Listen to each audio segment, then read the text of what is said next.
brothers and sisters, we begin by remembering what we read in the Catechism of the Catholic Church, number 326. There is a question: what is the effect of episcopal ordination? And the answer comes this way. Episcopal ordination confers the fullness of the sacrament of holy orders. It makes the bishop a legitimate successor of the apostles and integrates him into the episcopal college to share with the Pope and the other bishops care for all the churches. It confers on him the offices of teaching, sanctifying, and ruling. End of quote. And some expression touched my attention. A legitimate successor of the apostles. A legitimate successor of the apostles. And we know the names of those apostles. As we read in the Gospels, they include Matthew, they include Peter, they include John. So a successor of those is among us this morning. When I was young, our bishop visited our outstation because I grew up in a village setup. And I saw how it was a great event. People greeting him, kissing the ring while kneeling. That picture is still vivid in my mind. Then I asked, why?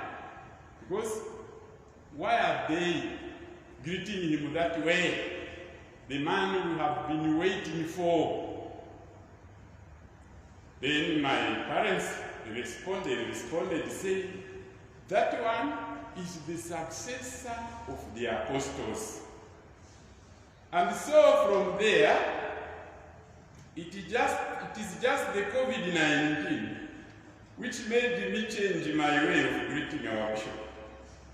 Otherwise, I was kissing his ring. Other bishops refuse. You know what I'm talking about. Yes. But I made it my point because that's how I was taught that he's a successor of the apostles, those who ate with Jesus.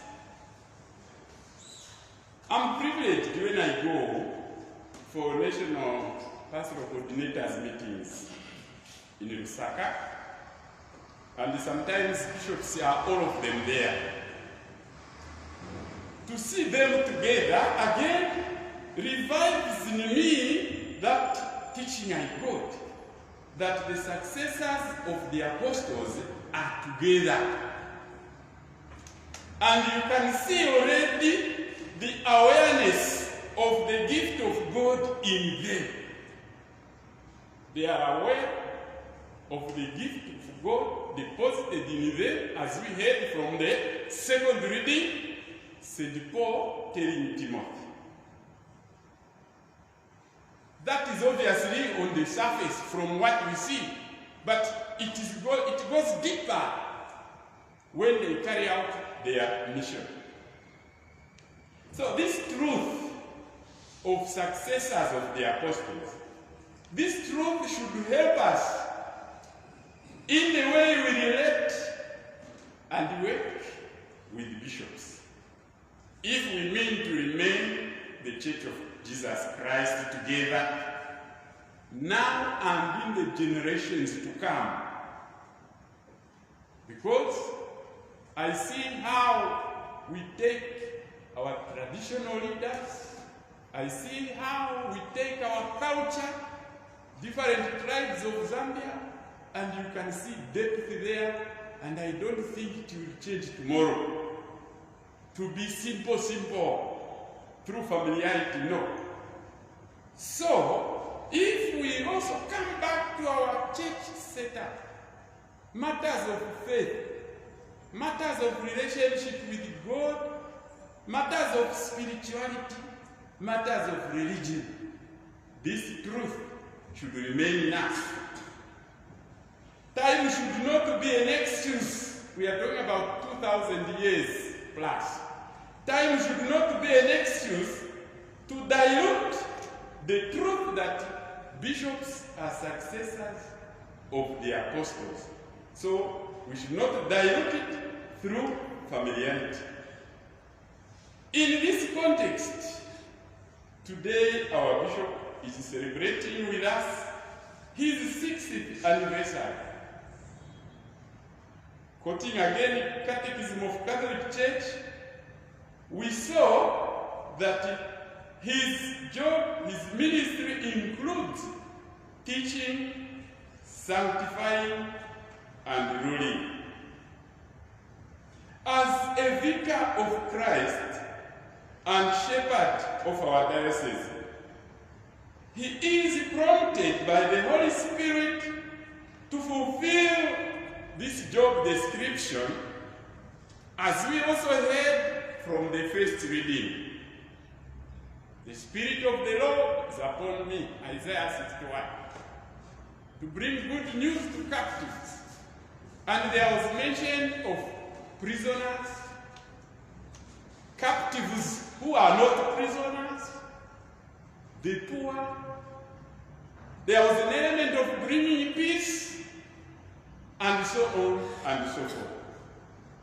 This talks about the need, or this implies the need for our prayers and our sincere support through the different ministries and services and departments we have in the diocese. And to this, we add our own charisms, congregations, our own gifts among the people of God, 1 Corinthians 12. And so bringing all that together, with prayers, we support our bishop so that he may translate into action the job description as we heard from the Catechism of Catholic Church and from the first reading. Then we will be sincere that we are praying for him and that we are supporting him. Simon, son of John, do you love me more than these others do? The love of Jesus for a pastor calls for, now I want to remember the words I read from the version I used as I was preparing this sharing. So, the love of Jesus for a pastor, or in a pastor, calls for feeding, tending, feeding his lambs, his sheep, just to use the Bible's words respectively.